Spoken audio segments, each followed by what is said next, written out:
সন্ত্রাসবাদী সংগঠন আইএস এর হিট লিস্টে রয়েছে ভারত। আইএস জঙ্গিদের কবল থেকে মুক্ত হয়ে এমনই চাঞ্চল্যকর দাবি ভারতীয় চিকিৎসক রামমূর্তি কোসানামাইয়ের।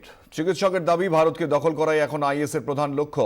বছর দুই আগে লিবিয়া থেকে অপহৃত হন কোসানমাই এবং গতকালই জঙ্গি ডেরা থেকে তাকে উদ্ধার করা হয়। রামমূর্তি জানিয়েছেন, 10 বছরের শিশুরাও রয়েছে আইএস যোদ্ধার তালিকায়। আত্মঘাতী জঙ্গিদের প্রশিক্ষণ নিয়েও চাঞ্চল্যকর অভিজ্ঞতার কথা শুনিয়েছেন চিকিৎসক।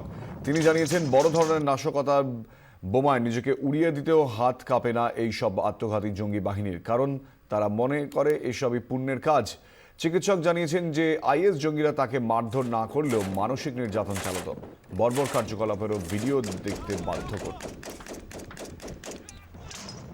Nearly 100 people, and in that organization we heard they are putting some organization members to their best these belts, suicide belts, and they are activating and exploding the suicide belt. So it is damage to Musrata military people, nearly 100, and some deaths